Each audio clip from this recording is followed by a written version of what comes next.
With your expertise and experience working with AAD clients, what did you find the most people may not be aware of? I'll start off with this one and then Ronan can jump in. Something that I touched on before about, especially a message I want to get out to younger people, is that it's okay to say no to alcohol, drugs in social situations. And a lot of the harm minimisation work I do with young people from African background is around you know, setting it up so that you can still meet your friends, but how are you going to reduce, you know, the harm that might be done by alcohol or drugs that are present, you know.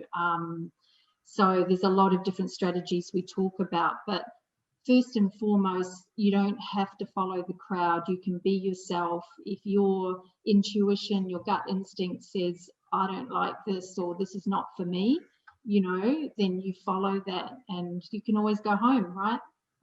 Or do other things to remove yourself from the situation. And also, so a lot of young people I talk to don't feel that they hadn't thought about that, or they didn't feel that that was okay socially.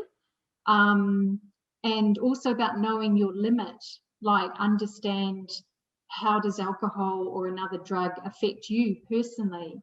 And, you know, we know again from the brain research that even after 2 standard drinks, that's affected this frontal part of your brain where our decision-making centre sits, and our ability to weigh up the pros and cons of a situation of our safety has already been impaired after the 2nd drink. So, you know, one young woman I worked with, she said, well, I know if I have more than a couple of drinks, I'm probably going to be using drugs as well. So for her, it was about understanding, I have 1 drink and I go, or I don't drink, or, you know, don't put myself in that situation. You know, again, understanding you don't have to drink to get drunk. You know, that doesn't have to be the goal of a social situation. I've had quite a few, you know, folks say to me, I just drink till I black out, or once I have a few, I just keep going. And it's like, well, let's think about that for a minute. Is that really what you want? You know, and how's that impacting you and your health and your family relationships or whatever? So just, you know, I find people haven't thought about those things, and that's why they work with us, so we can take them through that conversation. And that also, something also that, you know, often African community don't realise is that we are health services, and Anyak touched on this before, that, you know, we see this as a medical health problem, and we are definitely not going to discuss your situation with police or immigration. Okay, it's confidential, our services, and also it's free. That's another thing you guys mentioned, that the community doesn't always realise that these services are fully funded and nobody has to pay anything out of their pocket. And, you know, there's a few exceptions to confidentiality around safety. If you talk about wanting to end your life or go out and kill another person, then we would have to speak to a third party for safety reasons. But other than that, it's confidential. And the third thing I wanted to say is that it can take many tries, many attempts to finally quit.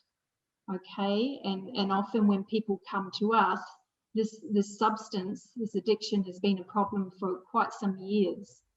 So there is no quick fix. There's no tablet the doctor can give you, or no medicine that will just take that addiction away.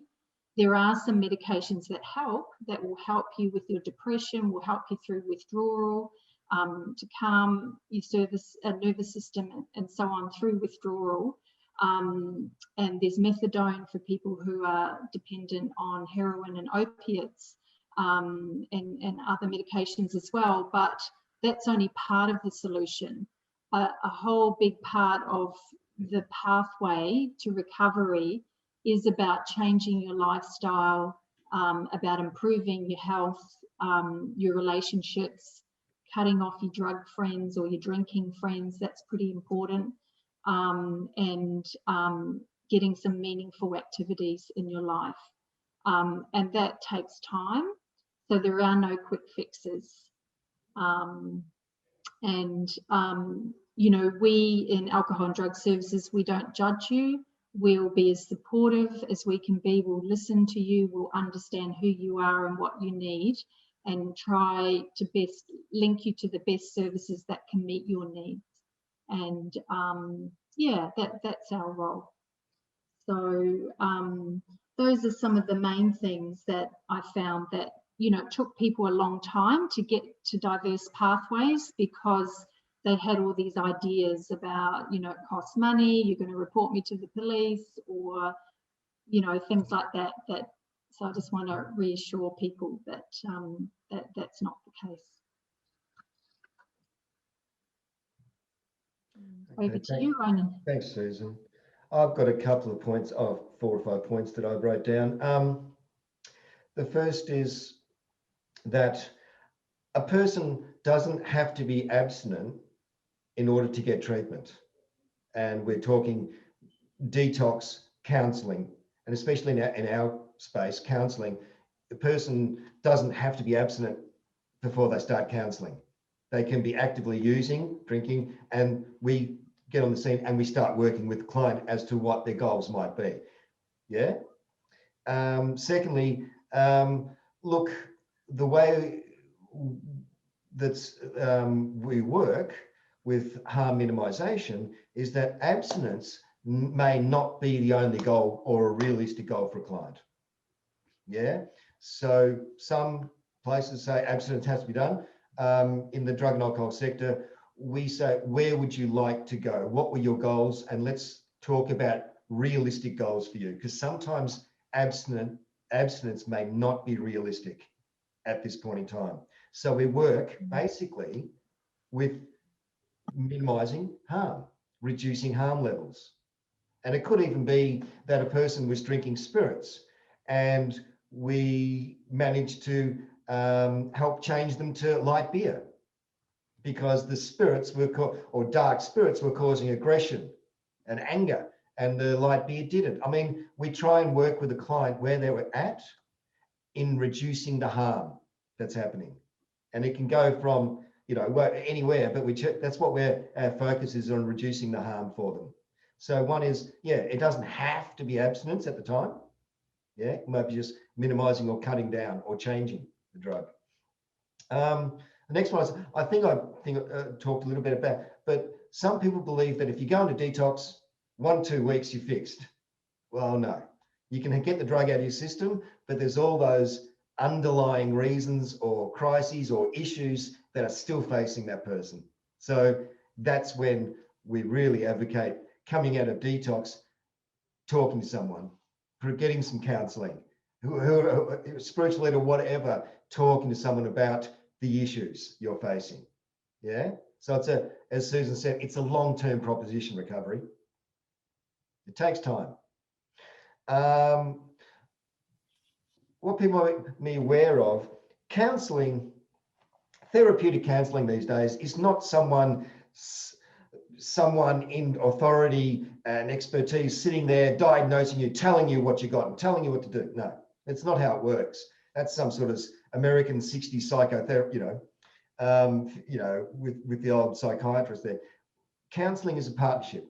It's a 50-50 mutual trust, mutual partnership based on trust and transparency. So the counsellor and the client each have a shared responsibility to drive the engagement, to get what the client needs. The client has a responsibility in directing the way the conversation goes.